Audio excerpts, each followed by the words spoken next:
News!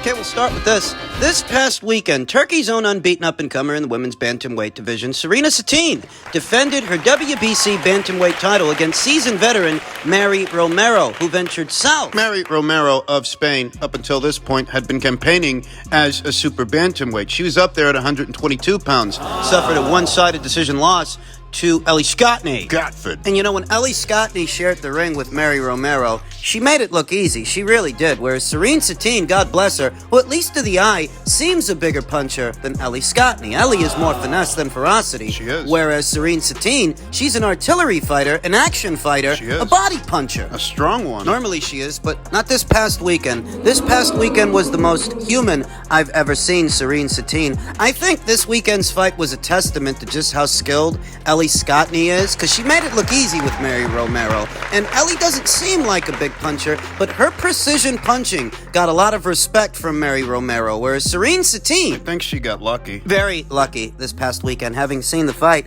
I'm not completely convinced that Sateen did enough to win this thing, but it did go down in her neck of the woods, and boxing is a lot more political than people realize. Hardcores know. If this fight would have went down in Spain, Mary Romero would have been awarded the decision, but it went down in Turkey. It went down in Sateen's neck of the woods, so you know how it goes. Serene was awarded the decision. Mary Romero, throughout the course of the fight, was deducted a point for leading with her face, leading with her head, and she does do that. She was warned several times. Talk about what we saw. At the start of the fight, while Sateen still had energy, she was stalking Mary Romero, walking her down, uncharacteristic of Mary to stay on the perimeter of the ring, circling away from the action when Mary's most known for mauling her opponents and brawling. With Sateen, at the start of this fight, she was more cautious, more careful, and it was smart of her. Staying on the perimeter of the ring, shuffling, moving lateral. She didn't want to engage Sateen at the start, not while Serene still had gas in the tank, but round by round,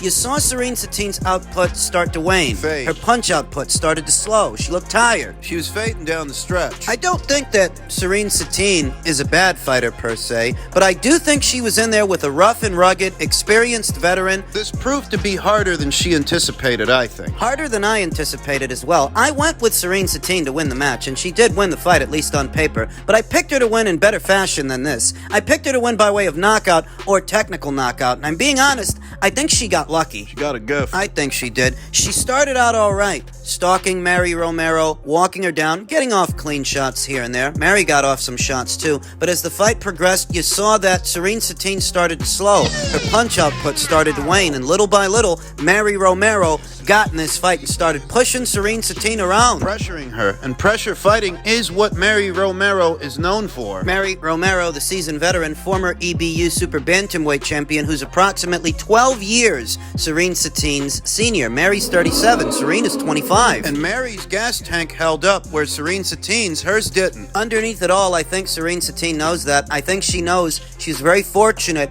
to get the judge's decision in this fight. Almost a look of relief on her face as the judge's scorecards were read. I think she knows she dodged the bullet. I think she knows she need more work. I think she knows she underestimated Mary Romero, who paced herself at the start. She didn't come out guns blazing. So she had more to spare towards the end, and that's why she took over towards the tail end of this fight, pushing Sateen around. Very scrappy, the way Mary Romero's fights often are. Lunging in head first, which is why she was warned so many times by the ref. There was a clash of heads. She was deducted a point. You could argue that Mary Romero did enough to win this fight, but you could also argue that getting that point deduction didn't help her none. I feel like this fight will help to make Sateen a better fighter, because it was a tough out, and after a while, she was running on fumes. No snap in her punches, no energy, breathing with her mouth open, getting pushed around, outworked. She got to keep that WBC silver title, which helps to line her up for the WBC's full champion at this weight, Mexico's own Yuli Hangluna. But having seen this fight, She's not ready for Yuli Hangluna. I got a lot of faith in this kid, and I know she's got the talent, but what she ain't got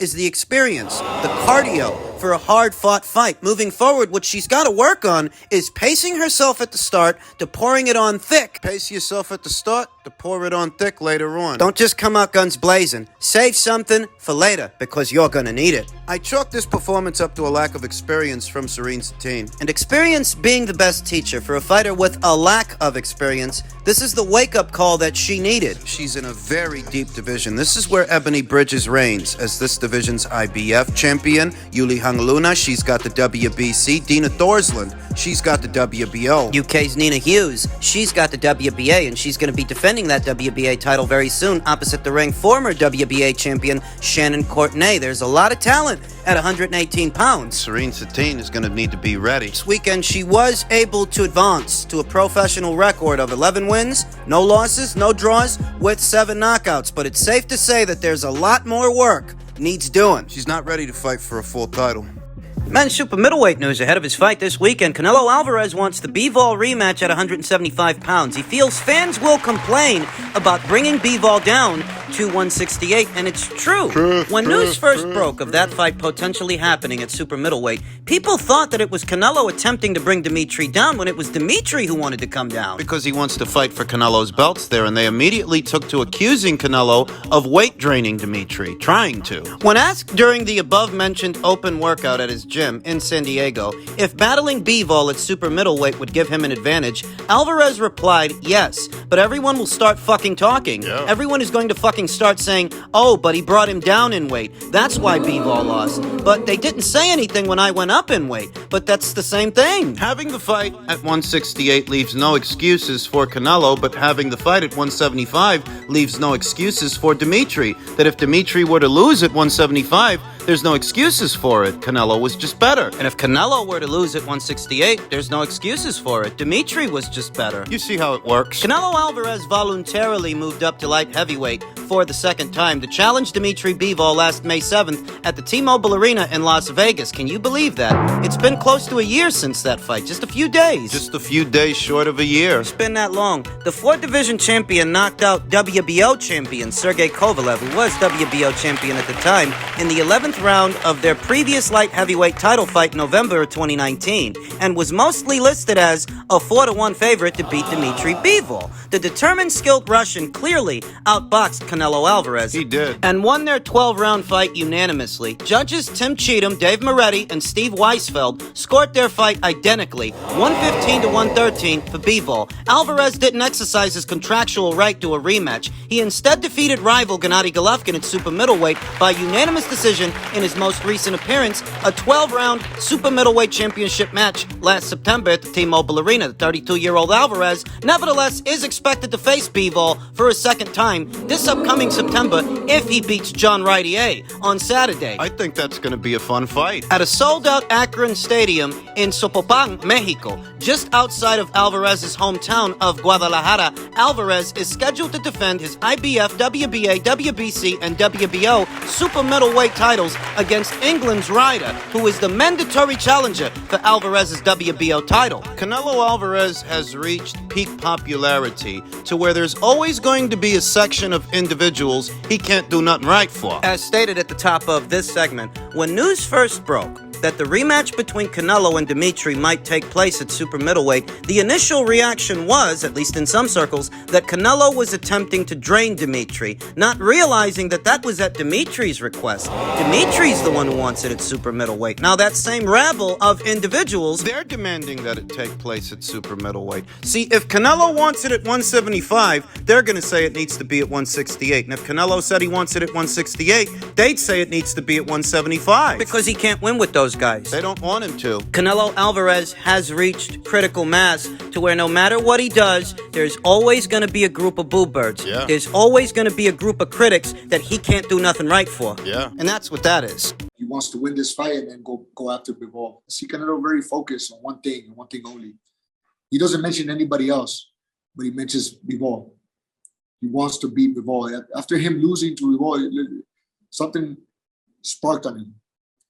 He brought that animal back in him. Every day he's working hard. I can see it. And he's looking in great shape. He's looking in great, speed. He always has that defense. But you can tell his mindset is different right now. I prefer that he not fight Dmitry Bivol in September. I think stylistically, Dmitry Bivol is a nightmare for Canelo Alvarez, who's a boxer-puncher with an affinity for counter-punching. We've only ever seen Canelo Alvarez in one rematch situation. Make an adjustment from one fight into the next. And that was the adjustment that he made from the first Golovkin fight to the second one. Many would argue that he lost that first Golovkin fight. He got outworked, he spent too much time on his bike and gave Golovkin too much respect. It was the opposite in the second fight. Gennady Golovkin said he was looking for a Mexican-style war, a Mexican-style fight, and that's exactly what Canelo Alvarez gave him. The aesthetic from one fight to the other. You know, Gennady Golovkin was very much the aggressor in the first fight, attempting to stop Canelo Alvarez and walk him down, whereas Canelo was holding his own in the second fight, backing off Gennady Golovkin. What adjustments would he need to make for Dmitry Bivol, and can he make them? Because he has shown the ability to make adjustments from one fight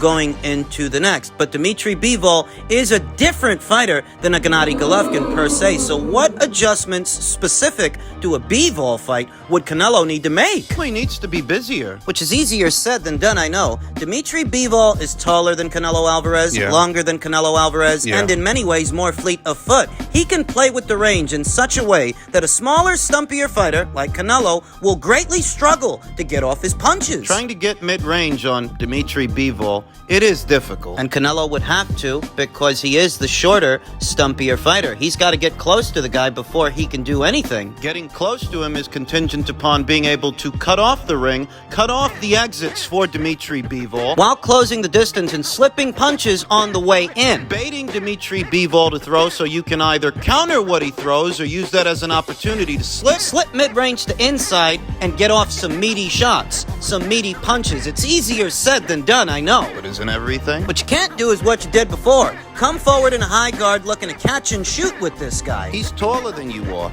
longer than you are. You can't play catch and shoot with him because he can touch you with his punches before you can touch him with yours. Bounce out of range and have you swinging at air. And don't go wasting punches on his arms and elbows. Canelo Alvarez tried it. The same strategy that worked on Callum Smith down there at super middle didn't work against Dmitry Bivol at light heavy because he's more filled out. He's a more durable guy that's accustomed to getting hit by big and durable guys. You got some people out there, they're acting like this is supposed to be some walk in the park, fighting Dmitry Bivol again. As if fighting Dmitry again is a step down from fighting, say, David Benavidez, the Arizonian monster. Guy who couldn't put away an exhausted Caleb Plant for the last 5 rounds of their fight. Yeah, they're still moaning about how Kenny Bayless saved Caleb Plant. Who was holding David Benavidez's arms together? Was it Kenny or was it Caleb? You know the answer. David Benavidez is in no way, shape, or form as difficult a puzzle to figure out as Dmitry Bivol. But that's what Canelo Alvarez wants to do.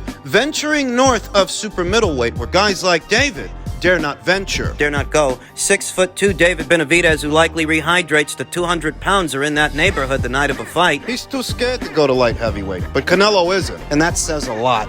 And just in keeping with the theme of all things Canelo versus Bivol too, Dmitry Bivol in particular, Mauricio Suleiman says Beterbiev versus Bivol would not involve the WBC title. We refuse to sanction a fight with Bivol. They've gone from offering up the opportunity to petition for a license to compete as a non-Russian fighter to saying outright they won't let him fight for a WBC title. The WBC has taken a hardline stance against Russian athletes because of Russia's ongoing military conflict with Ukraine. The WBC cannot sanction a fight with Bivol in it, Mauricio Suleiman told Izquierdazo. That is because of our position with Russia and the war with Ukraine. WBC would not accept that fight. All you're communicating with this is that you're okay with the United States' politics, but not Russia's, when really, you shouldn't even be in politics at all. You're a governing body in a sport of boxing. That's your job. That's your function. It's not up to you to decide whose moral authority is more moral than someone else's. It's too slippery a slope. Oh, you don't like that Russia invaded the Ukraine because the United States never invaded any countries, right? It's virtue signaling at its finest that accomplishes next to nothing. It's virtue signaling. It services no function on the war front. Not that Dmitry Bivol and Artur Beterbiev are about to fight anyway, which is ironic because Artur Beterbiev was born in Russia. He's based out of Canada, but he was born in Russia. I think Dmitry Bivol's based out of California. But you want to play these games. Exactly.